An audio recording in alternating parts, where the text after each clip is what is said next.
નમસ્કાર, આપ જોઈ રહ્યા છો લખત ન્યૂઝ અપડેટ ચેનલ। તમામ સમાચાર અને અપડેટ મેળવવા માટે ચેનલને સબસ્ક્રાઇબ કરો અને બેલ આઇકન પર ક્લિક કરો જેથી તમામ સમાચાર અને અપડેટ તમને મળી રહે।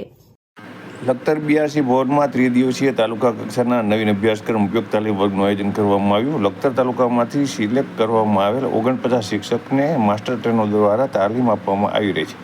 ગાંધીનગર સમગ્ર શિક્ષા ગુજરાત દ્વારા પ્રેરિત અભિયાન ભવન દ્વારા લખતર મોડલ સ્કૂલમાં ધોરણ 1 અને 2માં સરકાર દ્વારા લાગુ કરવામાં આવેલ નવી અભ્યાસક્રમ ઉપયોગી સામગ્રી અંતર્ગત ત્રિદિવસીય તાલીમ વર્ગનું આયોજન કરવામાં આવ્યું છે। ત્રિદિવસીય તાલીમ વર્ગમાં અભ્યાસક્રમના તજજ્ઞો દ્વારા લખતર તાલુકામાંથી સિલેક્ટ કરવામાં આવેલ 49 શિક્ષકોને માસ્ટર ટ્રેનર દ્વારા તાલીમ આપવામાં આવી રહી છે। ત્રિદિવસીય તાલીમ બાદ 49 શિક્ષક તાલુકાની પ્રાથમિક શાળામાં ધોરણ 1 અને 2માં અભ્યાસ કરતા વિદ્યાર્થીઓને તેમને મેળવેલ તાલીમ મુજબ અભ્યાસ કરાવશે। આ તાલીમ વર્ગનું આયોજન બીઆરસી કોઓર્ડિનેટર નિલેશભાઈ જોશી, સીઆરસી બિજરાજસિંહ રાણા દ્વારા કરવામાં આવતા માસ્ટર ટ્રેનર પ્રવીણભાઈ સાતુનિયા, વિનુભાઈ સાકરિયા, રિંકુબેન પટેલ દ્વારા 49 શિક્ષકોને ટ્રેનિંગ આપવામાં આવી રહી છે। બીઆરસી ભવનમાં યોજવામાં આવેલ ત્રિદિવસીય તાલીમ વર્ગને સફળ બનાવવા માટે બીઆરસી સીઆરસી સ્ટાફ સહિત રણછોડભાઈ ચૌહાણ દ્વારા ભારે જહેમત ઉઠાવવામાં આવી રહી છે। ત્યારે શિક્ષકો પણ તેમને આપવામાં આવતી જે